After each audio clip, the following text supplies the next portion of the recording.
Now, here is something that bothers me tremendously about the way people talk about alien visitors. They imagine this magnificent silvery machine gracefully gliding through space, slowing down politely near Jupiter, then parking neatly in orbit around Earth like it just pulled into a gas station. Beautiful picture. Completely wrong picture. And I want to show you precisely why the universe itself, through nothing more than its own stubborn physical laws, makes that romantic image an absolute impossibility. Let us start with the most fundamental problem, and it is one that almost nobody talks about: light. You are sitting on a spacecraft. You are moving toward Earth at a significant fraction of the speed of light. Maybe 30%, maybe 60%. Does not matter much for this argument. What matters is that you are moving very, very fast toward a source of light. Now, here is where nature plays its first cruel trick on you. The light waves coming from the stars in front of you get compressed. You have heard a fire truck change pitch as it drives toward you and then away from you. The sound waves pile up in front of the moving truck and spread out behind it. Light does the same thing. This is the Doppler effect, and it applies to electromagnetic radiation just as ruthlessly as it applies to sound. As your spacecraft accelerates toward any light source, those light waves compress in wavelength. Visible light, the kind your biological eyes can detect, occupies a very narrow band of wavelengths. Red light sits at roughly 700 nanometers. Violet light sits at around 400 nanometers. That narrow window is all your eye knows how to read.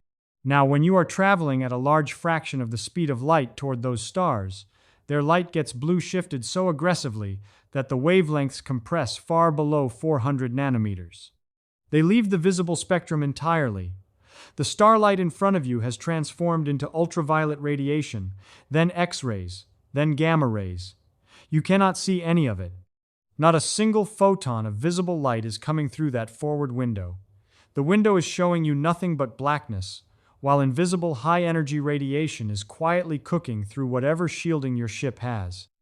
So imagine trying to navigate a massive heavy spacecraft through a solar system full of planets and asteroids and debris at high speed while being completely and utterly blind. You have no visual reference. You cannot see Earth. You cannot see the sun with any useful precision. You are inside a fast-moving metal machine with no headlights and no window that works, trying to find a small, rocky planet orbiting an average star in a fairly dense region of a galaxy. The probability of making a controlled, targeted, precise arrival at Earth is not small. It is essentially zero. Now, suppose some civilization has solved the optical problem. Suppose they have sensor arrays that work in gamma-ray wavelengths, some kind of exotic imaging system we have not invented yet. Fine. Let us grant them that.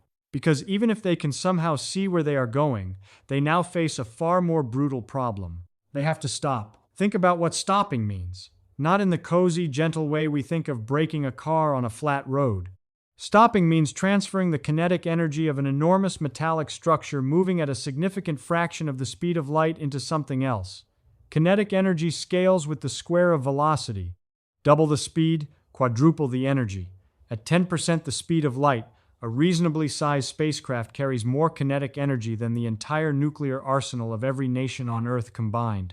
All of that energy has to go somewhere when you decelerate. Now, the spacecraft structure can perhaps be engineered to handle some of the mechanical stress. Strong metals, advanced composites, we can imagine that. But the biological organisms inside the ship cannot be separately engineered. Living cells are fragile. Your neurons, your circulatory system, your organs, all of them are soft, wet chemistry packed into a fairly delicate physical structure. When a spacecraft decelerates aggressively, every object inside experiences what engineers call G-forces. 1G is what you feel sitting in a chair, the weight of your own body pressing down. Fighter pilots can tolerate maybe 9G for a few seconds before they black out. Trained, physically conditioned, wearing special pressure suits. 9G for a few seconds. Now consider the G-forces required to slow an interstellar spacecraft from a significant fraction of the speed of light down to something manageable near a planet. Even a gentle deceleration spread over days would produce forces that would compress every soft biological structure against the forward wall of the ship with extraordinary violence. The alien crew would not die slowly. The transfer of inertia would be so sudden and so powerful that their cellular geometry would collapse. Complex biological tissue would become a thin layer of organic material against whatever wall is facing the direction of travel. You might say, well, they could decelerate extremely slowly over years or decades. And yes, mathematically that reduces the g-force per unit of time. But now you have introduced a different catastrophe entirely. You have dramatically extended the journey time near the destination, which means the mechanical systems have to operate reliably for even longer. And this brings us to what I think is the most underappreciated killer of all, entropy. Here is a simple truth about machines. They break, not because engineers are careless, not because materials are cheap. They break because the universe has a fundamental preference for disorder. Heat cycles cause metal fatigue. Cosmic radiation randomly flips bits in digital systems. Polymers become brittle and crack under sustained radiation bombardment. Lubricants vaporize in vacuum over long time scales. Bearings wear. Seals fail. Electronics develop random faults. This is not pessimism about technology. This is thermodynamics.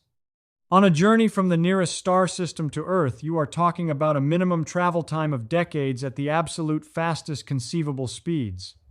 More realistically, for any ship carrying biological life, you are talking about centuries. Now think about the maintenance challenge. There is no supply chain. There is no manufacturer you can call. There is no replacement part that can be shipped to you. You left with everything you will ever have, and every day that passes, the universe is quietly working to degrade it. Consider something as simple as an air circulation pump. Not glamorous, not the stuff of science fiction, just a pump that moves air through the living quarters of the spacecraft to remove carbon dioxide and distribute oxygen. That pump has a motor. The motor has bearings. The bearings experience vibration from the ship over decades. Cosmic radiation continuously damages the molecular structure of the bearing material. The lubricant slowly migrates under microgravity conditions. And one day, perhaps 50 years into a 90-year journey, the bearing seizes. The pump stops. Carbon dioxide begins to accumulate in the living quarters. The crew has hours, not days, hours.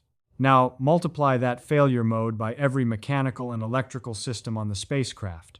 The propulsion system, the radiation shielding integrity monitors, the water recycling systems, the food production systems, the medical systems, the navigation computers. Each one of these systems has a mean time between failures.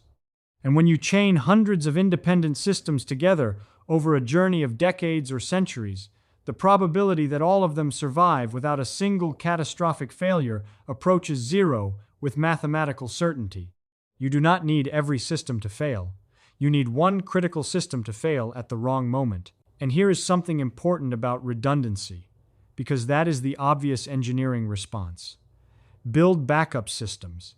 Build backups for the backups. And yes, this is smart engineering, but redundancy has its own price. More mechanical components means more total failure points. More mass means more fuel required to decelerate, which means more g-force problems. More complexity means more potential interaction failures between systems. Redundancy buys you time. It does not buy you certainty across centuries. There is also the problem of cosmic ray bombardment on the biological level, which is separate from the mechanical level entirely. High-energy cosmic rays are protons and atomic nuclei traveling through interstellar space at enormous velocities. They penetrate shielding. They pass through biological tissue. They ionize molecules along their path. They snap chemical bonds. They damage DNA directly. On Earth, our atmosphere and magnetic field provide substantial protection. In deep interstellar space, there is no such protection. The cumulative radiation dose over a journey of decades would be biologically catastrophic. The alien crew would need massive shielding, which adds mass, which adds deceleration energy requirements, which worsens the inertia problem. Every solution to one physical problem in interstellar travel makes another physical problem worse. This is not an accident. This is the universe being consistent. So let us put this all together with the clear eyes of a physicist rather than the wishful thinking of a science fiction fan. A spacecraft leaving another star system and targeting Earth faces optical blindness from relativistic Doppler shifting before it even gets close. If it has somehow solved that, It faces the biological destruction of its crew during any deceleration aggressive enough to be useful. If it has somehow solved that with an absurdly slow approach, it faces the cumulative mechanical entropy of every single system degrading over the decades or centuries of travel with no possibility of replacement or repair. And threading through all of this is the constant assault of cosmic radiation on both the machinery and the biology inside. The universe enforces its own scale. The distances between stars are not simply large. They are biologically and mechanically lethal by their nature. Every physical law that makes a spacecraft functional at slow speeds near its home planet becomes a source of catastrophic danger when applied to the velocities and durations required for interstellar travel. The blindness is real, the inertia is real, the entropy is real, and they compound each other in ways that no amount of advanced engineering fully escapes, because advanced engineering does not rewrite thermodynamics or change the speed of light. The silence of space is not mysterious. It is simply physics being honest with us. Nature built enormous distances between stars, and nature provided no exemptions for biological machines trying to cross them.